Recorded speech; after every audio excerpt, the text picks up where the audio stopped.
what was it like? Some of it I had forgotten. Some of it I had completely forgotten. But a lot of it, I was surprised at how funny it was. Right. It was really, you know, I was amused. Well, you're funny. I know, but I didn't really think of it as an amusement. I mean, now I, you know, all these years later, I realize, I understand what it was. It's like it's an entertainment in print.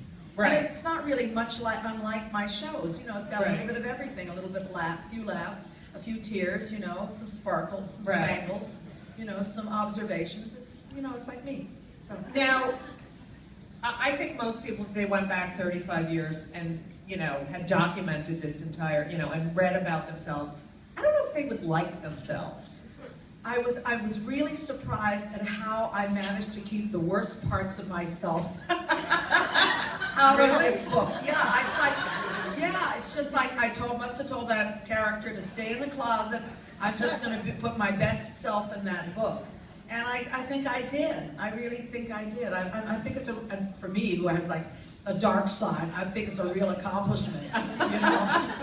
But you, did you learn anything? Like, I learned a lot on the trip. Right. I did. I had never really been in the world.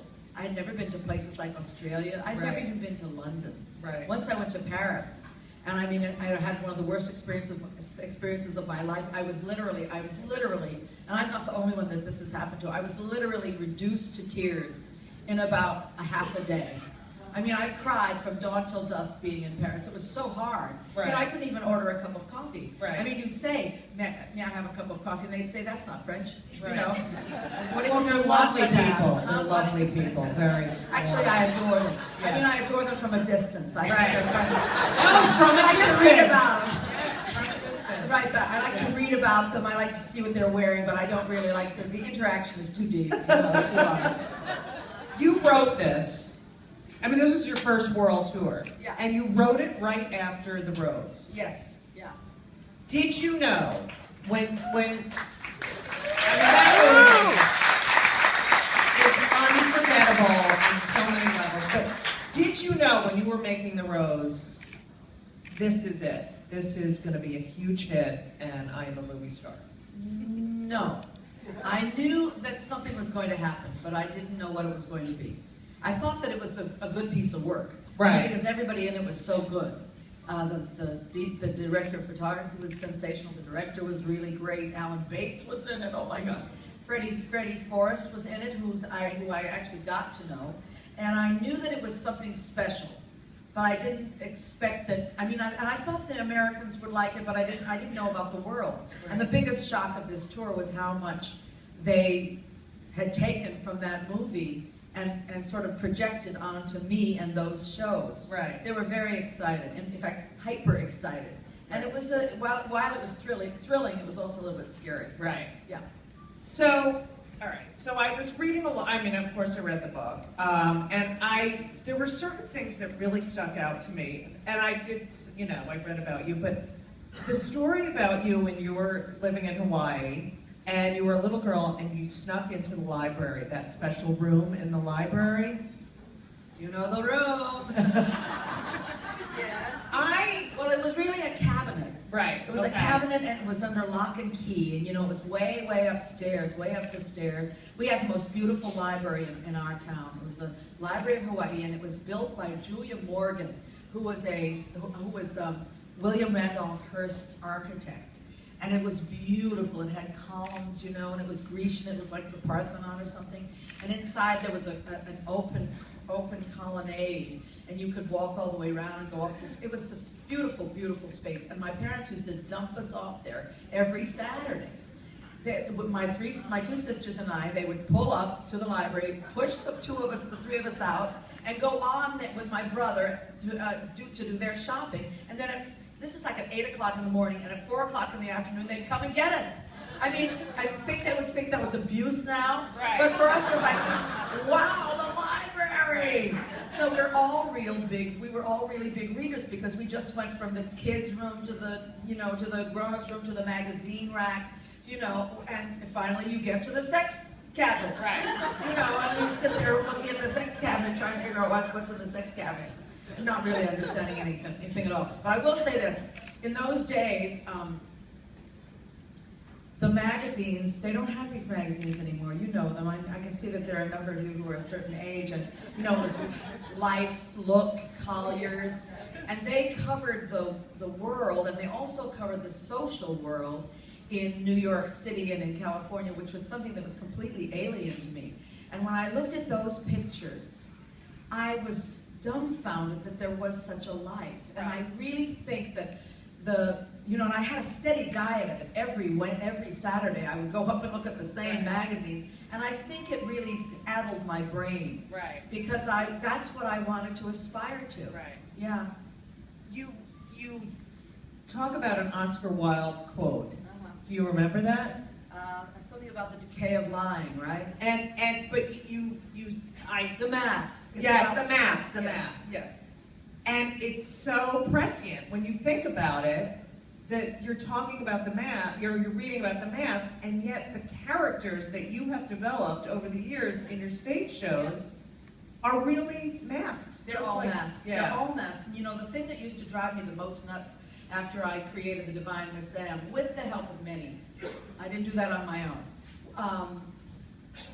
I was a little bit of a magpie in those days. I used to pick this and pick that and pick a little bit. As everyone does. That's why when Madonna shrieks at Lady Gaga, I'm not so surprised. Right. It's like, you know, it's just typical. It's just the way it works. So,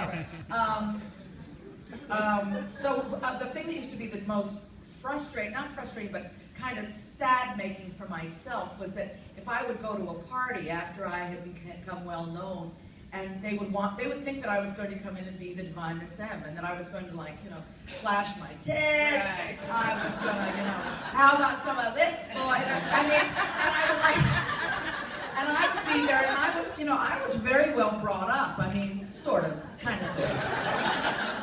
I mean, they meant well. I didn't really take, but I tried. You know, I knew there was certain, you know, things you were certain elements of comportment you were supposed to have. Right. So in real life, I would always be very, very polite. People were like so disappointed, right? You know, and that kind of broke my heart because I thought they would understand that it was that I had made it up. And you won most dramatic in high school. Oh, I was the most dramatic. You know, I went in Hawaii. There was an expression.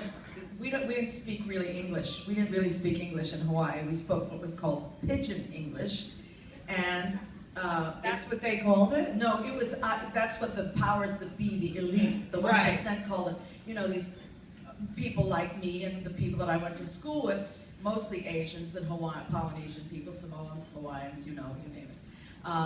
They didn't speak regular, plain old standard American English because they weren't really standard Americans. Right. They were out in the middle of the nowhere, you know, bumfuck out there, right. You know, in the river, you know, in the middle of the Pacific Ocean, the most isolated place on the whole planet, really, truly. And they didn't speak English. They didn't choose to speak that kind of English. They spoke a patois which they had made up themselves. Right. And when they knew they thought you were being melodramatic, they would say acting, always acting. So that acting, always acting. And that's what they used to say to me, acting, always acting. Oh, so what? Oh my goodness. So I was from a very young age, well not that young, from about 14 on, I was dramatic. I was the most dramatic. Were you in the plays and? Yeah. We had in my high school, which was a relatively new high school, my class did the first class play in the history of the school. Really? Yes. That was a very big deal. Did you get a big part? It was Our Hearts Were Young and Gay. What do you know? Oh! Now that's not really fair, here too. because Cornelia Otis Skinner wrote a great play which is never revived, and I suspect it's because of the title. Right. But it was a two-hander. It was for two girls, two women, two young girls who go to Europe. And it was hilarious. You know, they get bitten by fleas, they get taken for a ride. It was a lot of fun. Oh, yeah. I love that. Yes, So, all right, then you came to New York. Is this more than you want to know? No, isn't it great? This is like more than you want to know, right? All right. So you come to New York, and you're doing off-Broadway. I am. I was playing Cinderella in a children's show for 9-year-old gay boys. That's what.